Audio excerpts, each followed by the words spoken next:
స్వతంత్ర భారతదేశంలో పౌరుల ప్రశాంత జీవనాన్ని వ్యాపారస్తులు దెబ్బకొడుతున్నారు. నెల్లూరు జిల్లా ఇందుకూరుపేట మండలం నిడుముస్లి గ్రామంలోని హరిజనవాడ వాసులు ఇప్పుడు తీవ్ర భయాందోళనలో ఉన్నారు. వాడ చుట్టూ ఎలాంటి రక్షణ గోడలు లేకుండా అస్తవ్యస్తంగా తవ్విన చేపల గుంటలు అక్కడ చిన్నారుల ప్రాణాలకు ముప్పుగా మారుతున్నాయి. చిన్నారులు ఆడుకుంటూ పలుమార్లు ప్రమాదవశాత్తు ఈ గుంటల్లో పడిపోయిన సంఘటనలు ఉన్నాయి. ఎప్పుడు ఏ ముప్పు ముంచుకొస్తుందోనని పిల్లల తల్లులు గుండెలు బాదుకుంటున్నారు.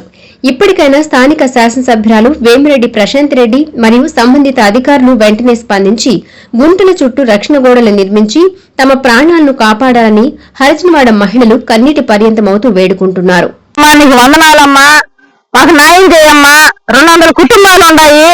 మా కుటుంబాల పరిస్థితి అనేది నీకు చెప్పుకొని ఉన్నాం. మేము ఎవరు కూడా మమ్మల్ని అయితే పట్టించుకోవటం లేదు. గుంటలు చూస్తే, రేతులు చూస్తే ఇంజన్లు ఆటో ఇంజన్లు వేసేస్తున్నారు. పొగలు చూస్తే చేపలు పట్టుకొని కాలువలో పోసేస్తున్నారు. మా ఇళ్ల మధ్య వాసనకు పట్టుకోలేకున్నాము. పసిబిడ్డలు పెట్టుకొని మేము ఎట్టుండాలా? ప్రతి కారులో ఏదైనా కూడా మాకు చేపల గుంటలు మాకైతే ఉండకూడదు, ఇల్లు తక్కువ ఉండకూడదు. 200 గడప ఉంది. 200 గడప ప్రతి ఒక్కరు ఇబ్బంది పడుతున్నాము. ఏదైనా కూడా నువ్వు న్యాయం చేయాలమ్మా ప్రశాంతమ్మ.